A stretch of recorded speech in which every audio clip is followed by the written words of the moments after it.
Hello and welcome to another TMR tour. I'm Stacy and today we're doing something very special. We're here at Once Upon a Stage at Communicore Hall in Epcot for Festival of the Arts, where they're celebrating 30 years of Disney on Broadway. I am a professional costumer and seamstress for IATSE shows such as some of our favorite Disney musicals. I've even been on tour with one recently, and I just want to go through and show you some of the perspective that I have about some of these musicals that you may not get while you're here just reading those little plaques. We're not going to give away any Disney secrets, but I'd love to share some more information with you. So let's go check it out. Hello and welcome to the Pride Lands. We're starting here with Lion King. This is actually one of our giraffe puppets. A lot of the Lion King, they do puppetry to bring characters and animals to life. And with giraffes, they actually have two sets of stilts. They have feet as well as hand feet. And there's a person that goes into their costume, fills this out, and they get to walk across the stage as a giraffe. Now they also have a hat that creates the very long neck, creating the illusion. It's a very, very tough job, and that's why you only get to see him a couple times, because it's rough. It's a rough job being a giraffe, but they love it. Moving on to the puppet workshop here, you'll see some of the masks and headpieces, including Simba and Mufasa. Right in the middle is Zazu.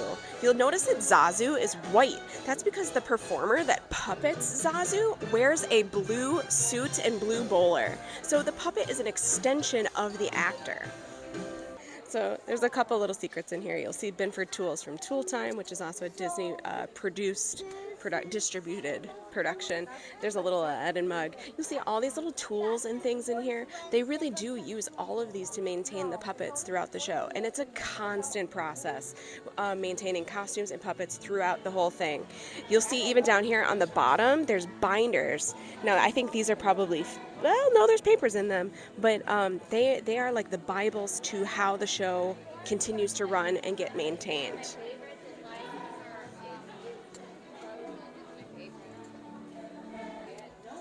Now, kind of like the giraffes, you'll notice here there's a Pumbaa.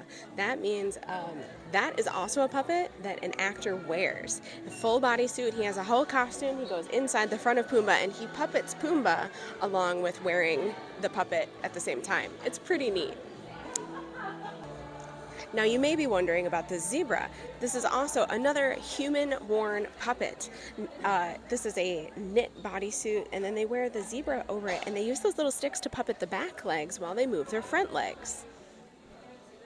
Of course, all of this was kind of directed by the very famous Julie Taymor. Shout out to her. She did so much in bringing Lion King to life, and we appreciate her for it. So a lot of people don't know it, because they do know that Lion King has been on tour for a very long time, but it was actually Beauty and the Beast on Broadway and the success of that brought Lion King to life. And very recently they have announced that Beauty and the Beast will be going back on North American tour for 3 years, so look out for that coming to a town near you. Now, moving on to Agrabah, another place that I've visited a couple times. These are some of the fabrics and costumes of Aladdin that they've put on Broadway as well as North American tour. You'll see things here that you probably recognize if you've seen the show. There are Friend Like Me and Prince Ali costumes, which end the first act and open the second act. There are tons of beading and sparkles and all kinds of very extravagant fabrics and things that go into these costumes to make them feel and look so rich, because of course Aladdin needs to be a prince. You'll notice, starting from the top of this bookcase, there's binders. And then moving down, you'll see all the fabrics with all these different tags. They are incredibly organized on Broadway. Everything receives a tag or a label, and this is how they keep everything straight. Because while the ensemble does look like they're probably wearing all the same costume, a lot of times each costume has a very specific small detail that is meant for that person in that role. So they look the same, but they're all a little bit different. So here on the end, we actually have two ensemble members, a female and male ensemble from Friend Like Me. And these are some of the most beaded costumes I've ever worked with. And I do believe Aladdin holds the record for having the most beading and crystals of a show. Now, technically, these pants here, this gentleman is wearing his boots, but normally the ensemble members who wear this outfit, they're usually wearing tap shoes because it's a big tap number. And the sides of these pants have this beautiful tuxedo beaded stripe. That is something that gets repaired heavily a lot all the time. So this is a big beading and repair kind of show. We constantly work during the day, almost every single day, to maintain these costumes and keep them looking just as sparkly and beautiful every single performance.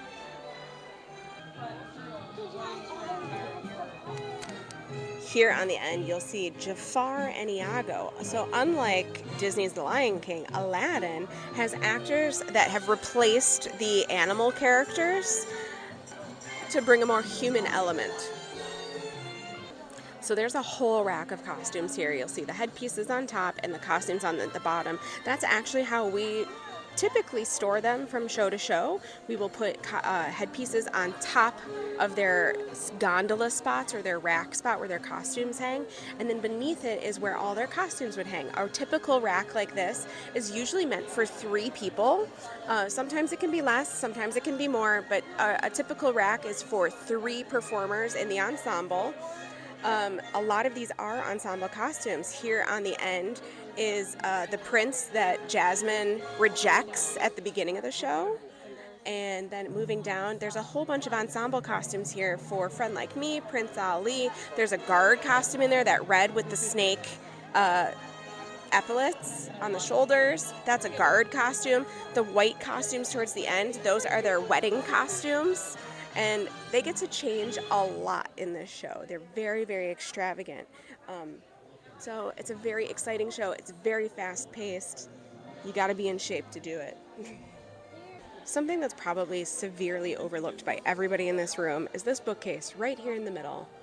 Such a simple thing. It doesn't look like much, but this is a fraction of what we use to keep the show going, and it's all very important things. These are drawers full of hooks, eyes, snaps, bars. There's water wipes in there. We use a lot of water wipes to help get things out quickly. Lint rollers, starch, all kinds of threads. You'll see in there too, there's all kinds of little beading cases with extra beads and gems for everything to keep things repaired. Lots of thread. This is like a minute amount of thread. So here we have the stars of the show, Aladdin and Genie, 2 very different costumes made separately on purpose. Genie is supposed to be over the top and exciting, and you can see that in some of the details of the fabric of his clothing, as well as the embellishments that are added to it. And those are all hand sewn and added and maintained every single show. Those cuffs are incredibly difficult to maintain with all the beads as well. And then in contrast, we have Aladdin.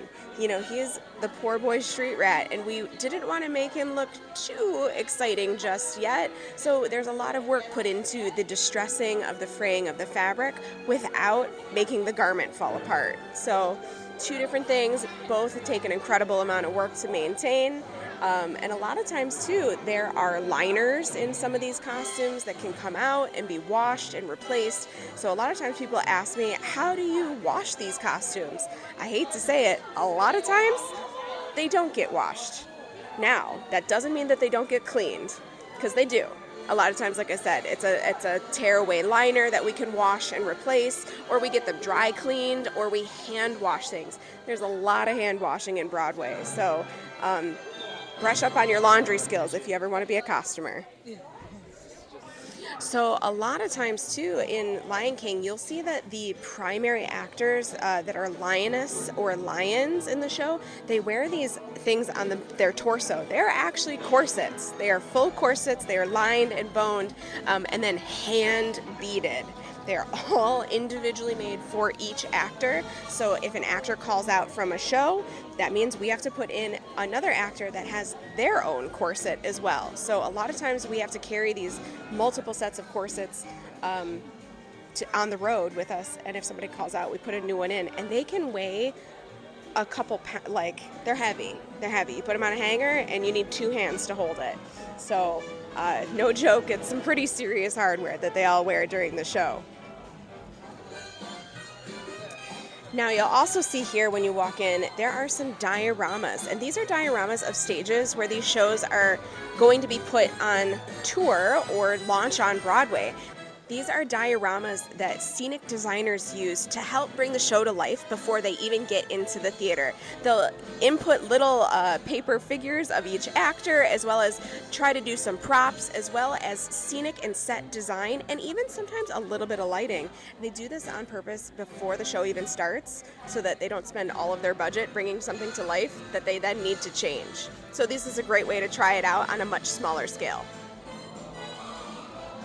So that's a look at 30 years of Disney on Broadway. There's so much in this room to see, and I could tell you guys so much more, but I just wanted to give you a little bit of a taste. And of course, this is from my perspective as a costumer and seamstress for Disney Broadway shows. I haven't worked on everything in this room, but I've worked on several of them, and I'm happy to call The Lion King my home away from home, if you will. So I hope you enjoyed this look around this room of Disney on Broadway, and if you can, it comes to your town or you're in New York, go see a show, go support the Broadway arts, and I hope to see you on another TMR tour.